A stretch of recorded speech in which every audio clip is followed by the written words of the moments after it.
নমস্কার আমার সকল ইউটিউব বন্ধুরা, আশা করি সকলেই ভালো আছো।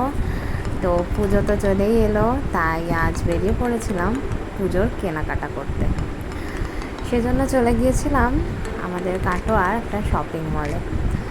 তো আমার বর গাড়ি পার্কিংয়ের জন্য গেছে, আমি শুরু করে দিলাম ভিডিও করতে।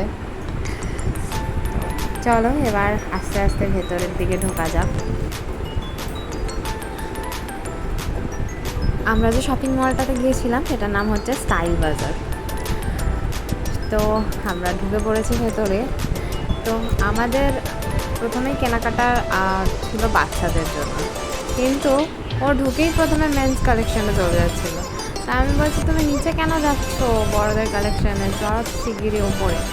তো গ্রাউন্ড ফ্লোরে ছিল মেন্স কালেকশন, আর ফার্স্ট ফ্লোরে ছিল ওমেন্স কালেকশন, আর একদম সেকেন্ড ফ্লোরে ছিল চিলড্রেন্স কালেকশন, গার্লস বয়েজ সব রকম।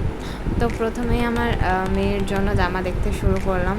অনেক দেখার পর শেষে ওর বাবার একটা জামাও পছন্দ হলো না সেরকমভাবে, তাই শেষ পর্যন্ত আমার মেয়ের জন্য কোনো জামা কেনা হয়নি।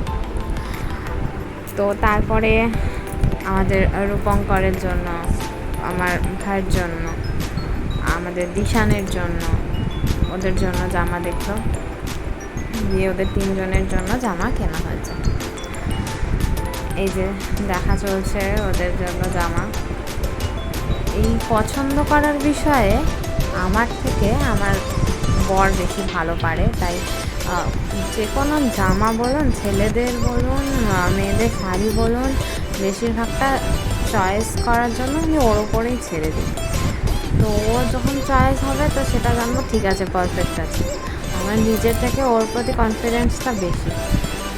তো ওই প্রত্যেক বছর সবার জন্য জামা কাপড় ওই পছন্দ করে কেনে। তো এইবারও তার অন্যথা হয়নি, এবারেও তাই, ওই সবার জন্য পছন্দ করে কিনেছে। বাচ্চাদের বড়দের যা যা কিছু কিনেছি সব ওই পছন্দ করে কিনেছে। যাই হোক, এখনও পছন্দ চলছে।